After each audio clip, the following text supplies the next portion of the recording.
So today I wanted to talk about Karenina. So we just got her on the global server. I was able to get her all the way to double S3, and more on that later. But in case you don't know Karenina Scire's kit, she's basically the newest Dark Tank S rank unit. Frame name Scire. Really fun unit to play. I'll probably maybe add showcases here and there. Don't know. But yeah, the reason why Karenina I feel is a very important character to have, because one is she kind of marks the second year anniversary for PGR Global, so happy anniversary. And there were a lot of things in this patch, so we got a bunch of login rewards, basically a free 10 pull, and surprisingly an English dub. So I have moved on from the little conflict. And I think now I only focus on improving my own most of the English dub is a well done job. I think I like how it's been done. Really, really good. Now, the key point here is yeah, as I mentioned earlier, Karenina is essentially our first generation 2 construct. I don't know if that's the right term, because like, you could say specialized frame, or the frames that are based off of Luna Ascendant data. But the thing is, we have like Imperia, and yet she does not have what I would define as generation 2. So this is more on my personal feelings for defining a generation 2 construct. And it's kind of more on gameplay and the gotcha aspect to the characters, really, and not really in terms of the lore for the game. Yeah. So when I say Gen 2, if we go to, for example, Evolve, you'll notice a difference here with this chip here, because this is something that they started adding when you reach certain levels of evolution for each of the constructs. So Karenina is pretty much the first unit to have this. So essentially before, let's go, for example, Nanami, who was the most recent, or the S rank unit before Karenina. If you look at her evolution, it's more on stat growths for when you're evolving a character.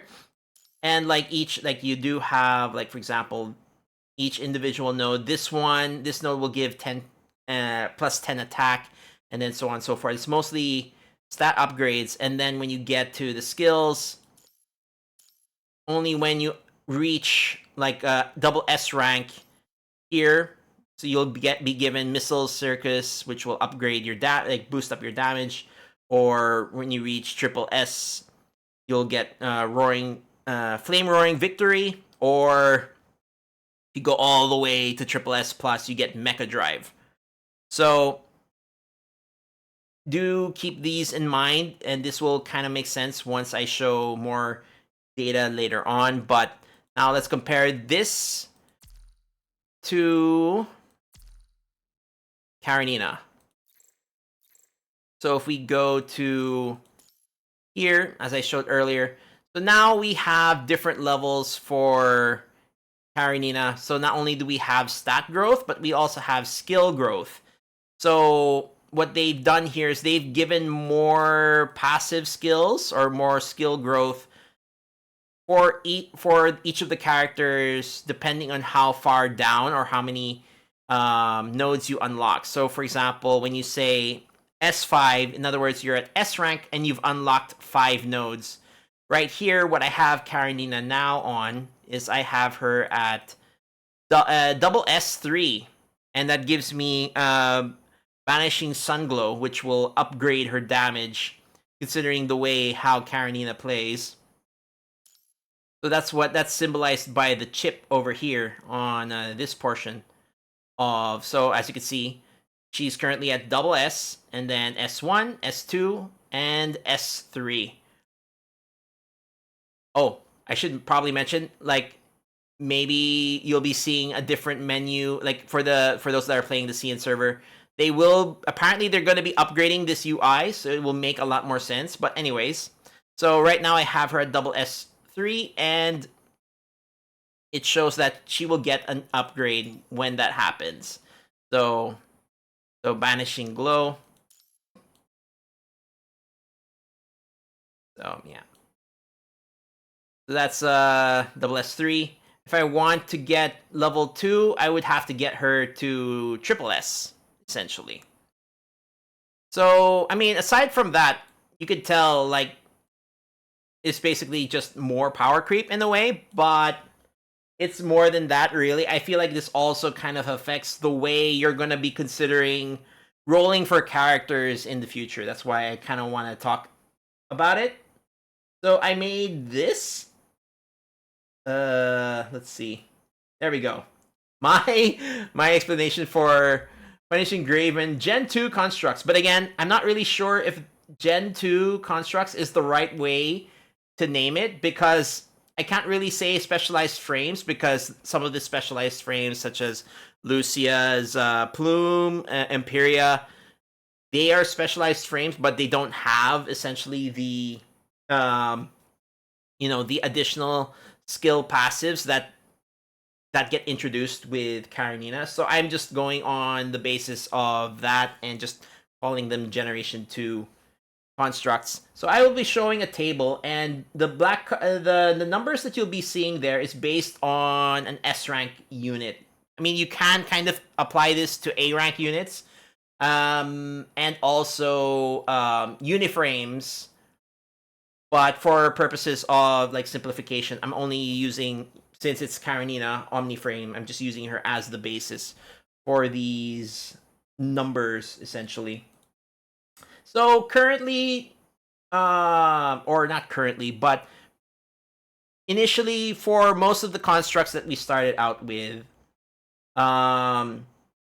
you would have 4 ranks essentially when you get, like, for example, Nanami or Alpha, Nanami, Starfarer. You get S rank, double S rank, triple S plus, and they have their own skill passives that are granted to the characters. But here we're going to be talking more about the gacha aspect of it. So, of course, when you get an S rank unit, you just have to get 1 copy of the character from the gacha. I mean, sure, you could also consider like the total, like you can for certain units get 50 shards, and that will give you 1 unit. But I didn't include that just to make things simple, because most of the time when considering if you're going to be rolling for the gacha, sometimes you'll get 1 unit, 1 copy of a unit, sometimes maybe 2, depending if you're free to play or if you're a whale, of course, will be different. But for me, example, I usually just get 1 copy of a unit and then upgrade them to double S. But because of the way things are, that. Assuming you go all the way to pity, that's 15,000 black cards to get 1 unit, right? And then if you want to get a character to double S, sure, you could get the shards from Pain Cage. You do get enough shards to automatically go from S to double S, and that is 30 shards. But assuming, you're not going to use, like, if you don't have any Pain Cage scars to be able to get those shards. Hello, my friend. Stay a while and listen. Hey, Final, what's up? I'm just going through some details. So, I guess just in time, we're just explaining the Generation 2 aspect of... Let's get to the Generation 2 aspect of constructs. So, brief... Thanks for the follow. But, brief recap, I guess. So, the table you see here is pretty much how constructs before would rank up, or how many copies you would need, how many shards you need to be able to get a character upgraded from like S rank to double S rank. So, like for example, S rank would need 1 copy of a character from the gacha. If you wanted to get a character to double S, you would need 2 copies, and that would result into 30,000 black cards. Now there's the huge leap from double S to triple S, and you would need 3 copies of a character to go from double S to triple S. So in other words, you'd need to get 5 in total, and like that's like 7,000, like 45,000 additional black cards you would need to spend, or in other words, 75,000 total. But the thing is, to go from double S to triple S, sure, you see the stat boosts from like for example, from here, you see the stat boosts from each of the nodes from going from double S to triple S. Sure, there is that. You have the stat growth. But with the old units, you'd have to basically, like if you wanted to get, and normally when you get a skill like triple S, that's a huge bump in damage because of that new passive from increasing a rank. So I feel like me personally, like I had no incentive to go from double S to triple S, because I would have to basically commit to getting 3 more copies, and that's a lot of black cards that I just don't have. And then it's even worse with going from triple S to triple S plus, where you need 6 copies, and that's 90,000 black cards. So in other words, if you're going from S to triple S without relying on any other sources of getting character shards, that's 165,000 black cards essentially. But what they've done, like for example with Karenina being the first generation 2 Omni frame, or basically first generation 2 construct, they made the progression this way now. So as you can see, like, so we start with the S rank, so it's pretty much the same numbers. But when you're going from S rank to double S rank, you now have S5. So for example, it would only cost you 15 shards to get another passive.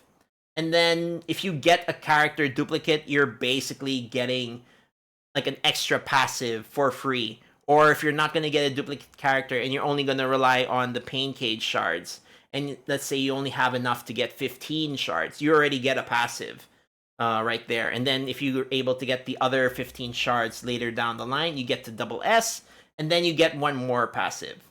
But it feels like moving from each rank to the next is not as daunting, I guess. Like for example, to go from double S to triple S, you now have triple S3,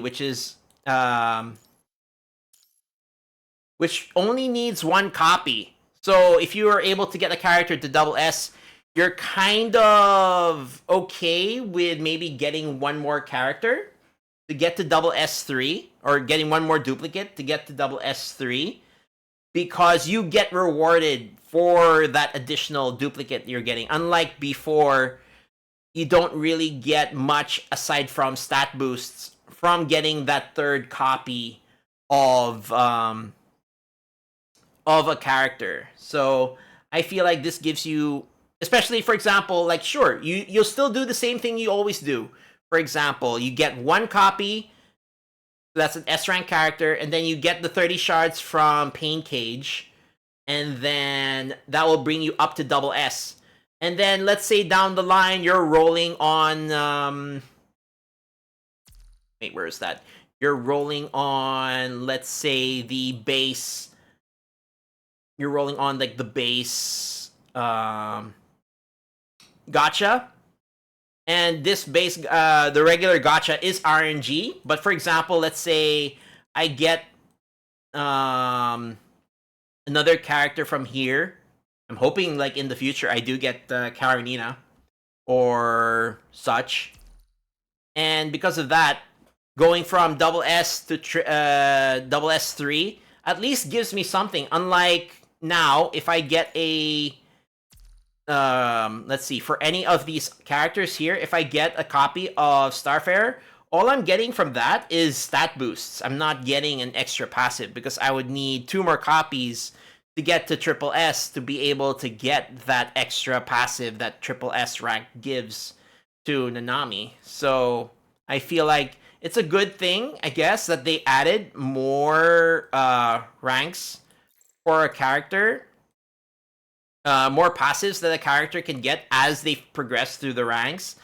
That which I feel like is a good thing. The downside is like you're basically being tempted to go for that 1 more copy, and depending on a character's playstyle, it can kind of shift. Like for example, double S3, it's a really big bump in damage for Karenina, because of course how Karenina's gameplay is that if you have her at double S, when you hold her charge attack, it usually pings 2-3 pings, or you can charge up to 2-3 pings. But with triple S3, it allows you to charge 1 more set of 3 pings, so it bumps her damage even more, and then also increases her her charge attack and her spin attack even more. So granting more passives to a character. But then again, some people might say this is a situation of the rich getting richer, because like, you know, when you look at like double S, like after triple S, you have triple S3 and triple S6 buffs. So that's one thing, I guess, to consider when you're trying, like, you know, when you're trying to get more copies of a character. But I feel like the progression from one rank to another is like from here, like double S to triple S, you need 3 copies, and you don't see that reward in passive. Unlike here, you can get an upgrade at double S3, and then you'd have to get 2 more copies from double S to triple S, double S3 to triple S. But at least the progression between the ranks sort of doesn't feel too intense. But I mean, of course, this is pretty much already whale territory in these portions. But I mean, at least there's something in between. So like, if ever you get a character from the RNG of the regular banner, at least if you get a generation 2 construct, it's not so bad. But if you get it for any of the generation 1 constructs, and if you only have them at like double S, and yeah, you're only seeing stat boots, you don't get any passive from that. So if I just make it simplified and compare the two, like, so we have on the left the generation 1 constructs, and then on the right, generation 2 constructs. So I mean, they kind of have the same requirements. So for example, for S rank, you still only need 15,000 black cards, and then for double S, you need 30,000 black cards. But essentially, the progression from one rank to another is not too steep, and I guess in a way kind of more affordable. But I mean, of course, it's still more of whale territory from like triple S downwards. But at least it feels like double S3, I feel like, is the best thing for free to plays if they want to specifically focus on one character. I mean, if you're free to play, normally you're already having a hard time just trying to save up black cards just to get a character, and then use the pain cage shards to get them from double S to from S to double S.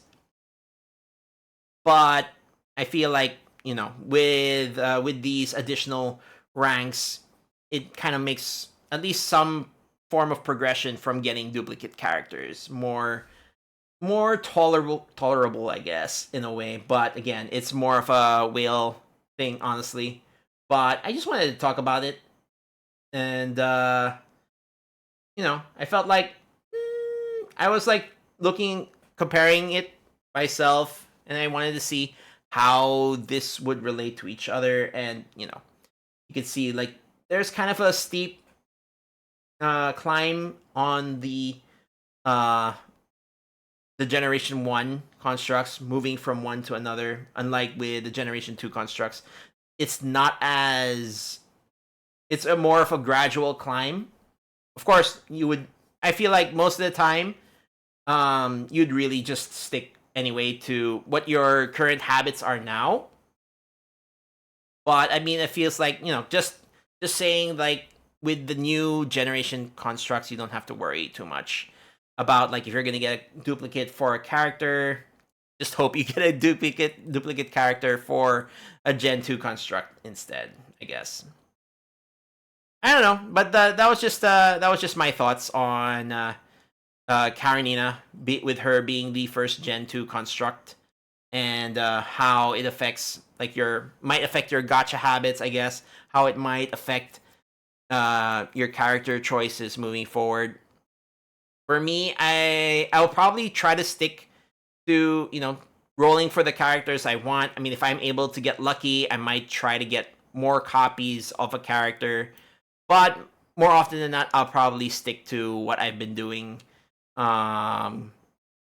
with the past gachas for characters. So yeah.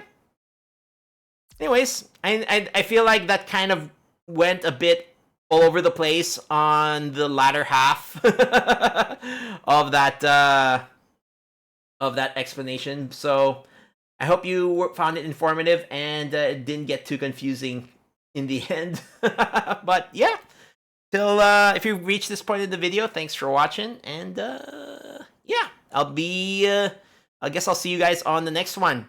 The next one, I might talk about the changes to the weapon system.